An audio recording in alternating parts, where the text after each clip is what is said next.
The Forever War. Yeah. You're probably wondering what that is, what that means. Well, basically, in 1995, that's right, 1995, I believe, 96, around that time, when Archie Comics was still publishing the Teenage Mutant Ninja Turtle Adventures comic books, a story was supposed to take place after the Moon Eye saga called The Forever War. That's right. The Forever War was supposed to take place after the Moon Eye saga. Even to the point that it was previewed and hyped in the final issue of the Moon Eye saga. Said coming next month, The Forever War. And this was supposed to basically involve, if you will, the future Ninja Turtles crossing over with, again, the present Ninja Turtles. And this was supposed to be, from what we understand, originally a 4 to 5 part epic, I believe. Something around that. Well, what I understand, what I've understood, just as this story was being hyped up, all plans for it were shelved. Because basically, from what I understand, Archie Comics was not too thrilled the direction that the writers at that time, the people that created a character or helped create the character of Ninjara, they were not too thrilled with some of the direction that these guys were taking the Ninja Turtle comic books into. They weren't too happy about some of the stories they were writing and got published.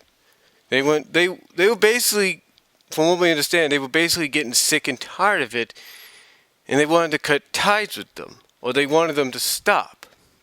So instead of giving us Ninja Turtles, The Forever War, we instead got Teenage Mutant Ninja Turtles, how they got their weapons, how they got their colored bandanas. That's the Ninja Turtles we got. Those are the stories we got for the last issues of the Ninja Turtle Adventures comics. So, yeah. And then, of course, we got the Year of the Turtle deal the following year in 96, but officially in 95, the origin stories of the Ninja Turtles when they're kids, those were the only ones we got as far as Ninja Turtle comics go and its final run.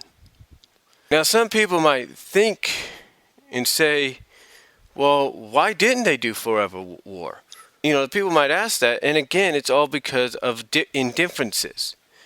Basically, Moon Eyes was not supposed to be the end. It was not supposed to be the last time we saw Ninjara. She was supposed to make a comeback. Basically, the situation, from what I can understand, was Ninjara was basically trying to find her own path. I mean, she says this at the end of the Moon Eye saga. She says she wants to find her own path. And that basically because of Raphael's stubbornness and his attitude, you know, it's holding her back, something like that. So she wants to find her own path. Now, apparently, Forever War was supposed to lead her back to the Ninja Turtles and maybe rekindle her relationship with Raphael to the point that I'm thinking, this is just a fan opinion, thinking that Raphael would take her back and everything, but he would be more understanding. He would finally heed the warning of his future self. That's what I'm thinking. Maybe, from a fan's opinion, they were going to do with this Forever War. That maybe when he encounters his future self says something along the lines like, yeah, she'll be back to you. She'll come back to you. But you've got to start toning it down. You've got to understand some of the needs and wants that she wants. Some of the needs that she needs. Some of the wants that she wants. You can't just put yourself front and center. So I'm thinking that's maybe where they were going to go with Forever War. So anyway, like I said, Forever War basically did not happen because of the difference between both sides. And the creators of the people that created Ninjara and who were the main writers of the book, they quit, they left. Well, they didn't really quit or left. They were let go. It's like, hey, you don't want to work with us? Fine. That's it. End of partnership. So they go and they work with Furlog. And of course, with Furlog, they bring back Ninjara. Because she's the character. They bring her back. So they bring her back. And still, people keep asking, when is Forever War coming? Are we ever going to get this? What was this supposed to be? And basically, later on that year, as years went by, and we finally went into what would be the 25th anniversary of Ninja Turtles, we finally get some word, as we're heading into that the Forever War storyline is going to happen. That I think it's through IDW or whoever was doing the Turtle comics at the time, they were going to publish the Forever War. They were going to finally get Forever War finally, because I guess the differences got solved between both sides or something. We were going to get Forever War.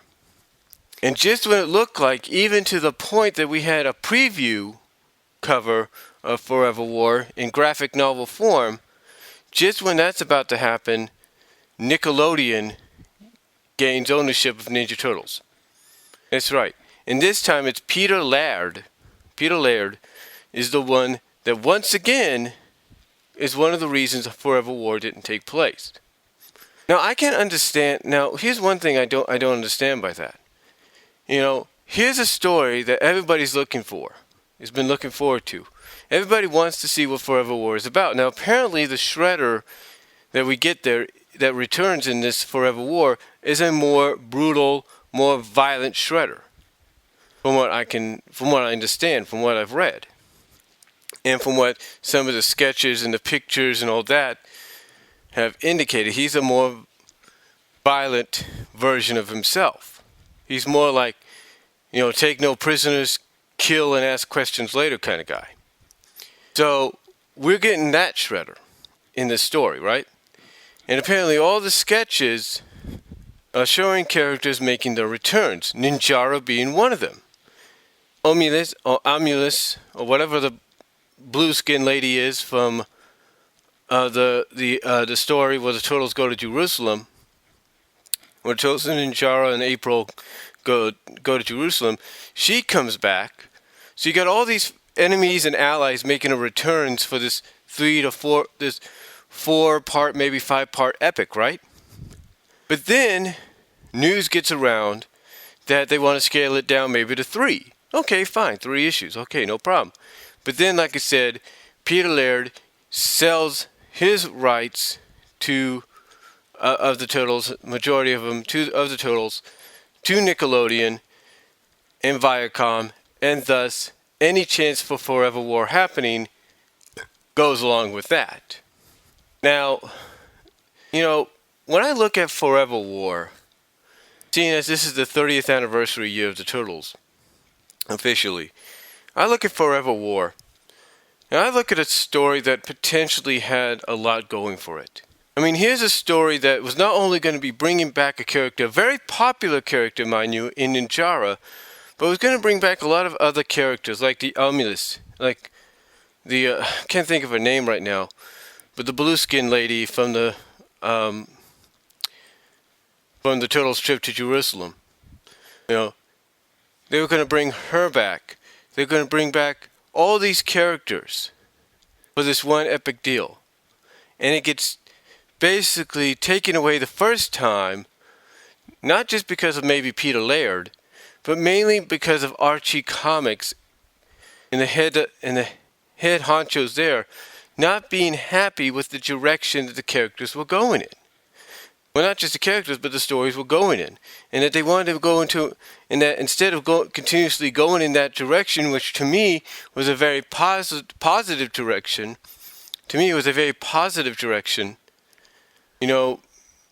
instead of continuously going in that direction, they decide, nope, we're not going to do that anymore. We're going to go in a more light-hearted direction, a more lightweight direction. It's like, yeah, that really didn't help you out, did it? That didn't really help you out in the long run, did it? That didn't really help you out in the long run now, did it? But they went and did it. But they still went and did it. And to me, even to this day, I'm like, for any fan, I'm thinking, why would you even stop this? I mean, if you were going to end the comic, you could have let it do this. You could have ended the comic with the Forever War. Because I think the emphasis of that title says it best. That no matter how long it takes or how long it goes, the Turtles are always going to be in a war with Shredder, with Shredder of some kind. And that basically, for as long as they live, they're going to have some kind of battle with Shredder or any kind of enemy that's associated with them. And and to shoot it down and to shoot it down a second time because you're selling the rights of the Turtles to Nickelodeon, that's still crazy. I mean, look, you're basically having the Turtles become dark here with some of the stories. So why not just let them roll with Forever War? I don't understand that. I don't understand that. Why not just let them roll with it?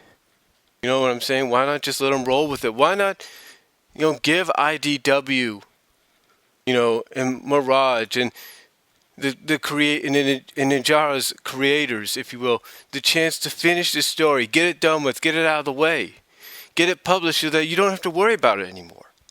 I mean, the potential it had, it was, from what I've read through the various websites, and I can provide the link, and I'll put the link in the description box, but from what I've seen and from what I had read, why not let it happen? Why not? It's good. It's got potential. It's probably one of the best stories you're going to see. And yet it doesn't happen because of the fact that, because of two major factors. The first being the fact that Archie Comics didn't want the Turtles comics to continuously go into a dark path. Okay, fine. I understand that, maybe because you were doing Sonic comics at the time, and the Sonic comics seemed a little lighter. Oh, wait. They were getting darker themselves in some areas, but yeah, they were a little bit more lighter. So you wanted to continue in that direction. Okay, fine, whatever. But still, it's like, why?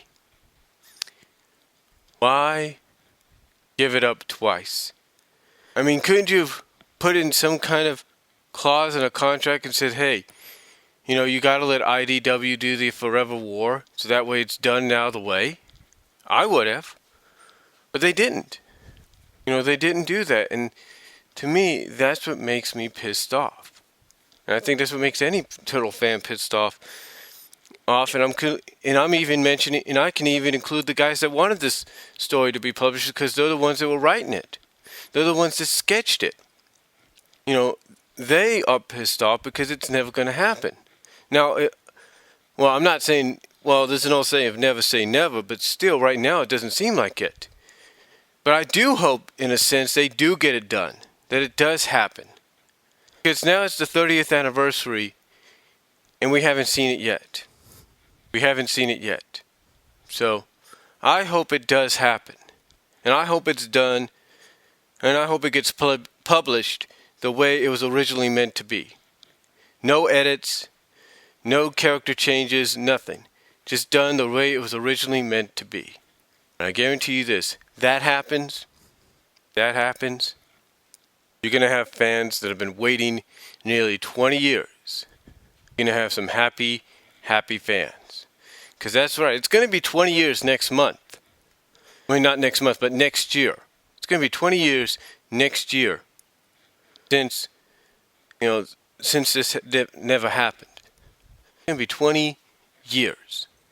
And it's going to be an additional 5 years since this revival was brought to a stop as well. So all I can hope for is that we do get Forever War, and we get it soon. So let me know what you guys think down below. Comment if you like. Do any kind of video response you want on it, and let me know what you guys think down below. If